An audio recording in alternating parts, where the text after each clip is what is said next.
خدا سلام عرض میکنم خدمت شما بینندگان عزیز و دوستا و مسلکای گرامی ما خبرنگاران عزیز که چه در داخل هستین چه در خارج کشور هستین. خدا کنه که دارای صحت کامل باشید.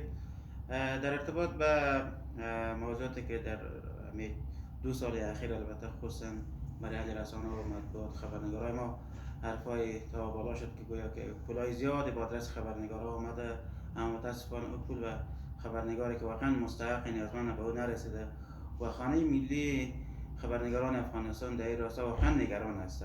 خصوصا انتقاد ما به سر نهادهای بین‌المللی که فدراسیون جهانی خبرنگاران افغانستان است. بیاین وضاحت بدین، معلومات بدین که شما چقدر چه مقدار پول به خبرنگاران، به رسانه‌های افغانستان، به نهادهای افغانستان کمک کردن و کدام نهادهایی که کمک کردن و چرا اونا منکر میشن که اعتراضشون که برای ما هیچ کمک دریافت نشده و هیچ کمک صورت نگرفته و شما شاید هستین که یک خبر دیگه هم در وبسایت جهانی فدراسیون جهانی خبرنگاران نشر شد که گویا که به 300 خبرنگار کمک کرده. او خبرنگارا کی است، در کجا کمک شده؟ بنابراین ما از تمام اهل رسانه و مسلکای خود خبرنگارای عزیز خواهشمند هستیم که در این راستا بیاین از حق خود دفاع بکنین، از حق خود استادگی بکنین و حق خود بگیرین. و ما به عنوان خانه ملی خبرنگاران افغانستان به عنوان نهاد عامی شما همصدا همکار شما در کنار شما ایستاد هستیم و فدراسیون جهانی یک نهاد مقرض است و یک نهادی است که و متاسفانه اون چی که باید به خبرنگارای افغانستان کمک بکنه به نام پول گرفته، خودشون ایف میل کرده با شریکای افغانی خود و بناهن ما فدراسیون جهانی خبرنگاران از طرف خانه ملی خبرنگاران افغانستان، از طرف خبرنگاران واقعی افغانستان تحریم است تا ای که بیای وضاحت بده که ما پول به کی کمک کردیم. بناهن از همه مسلکان خواهش میکنیم که اگر کدام شک و تردید به خانه ملی خبرنگاران افغانستان دارین که گویا که خانه ملی خبرنگاران افغانستان پول گرفته و ایفمل کرده، بیاین دفتر در خدمت شما است.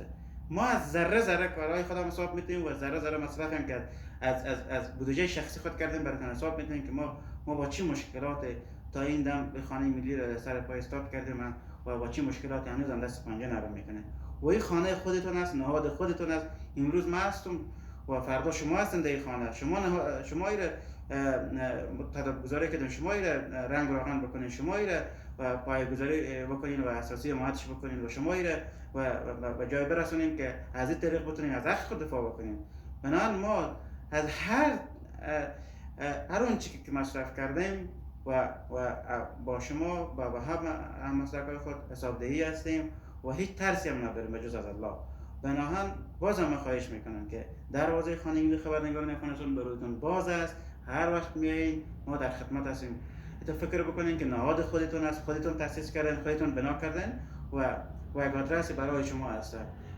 ما در خدمت شما هستیم. بازم فدراسیون جهانی از تقاضا میکنیم که بیاید حساب بده برای هر نهاد بین‌المللی که به خبرنگاران افغانستان، به نام خبرنگاران افغانستان کمک کرده، بیاید حساب بده و ما حاضر حساب دهی هستیم. سلامت باشین، در حفظ الله باشید.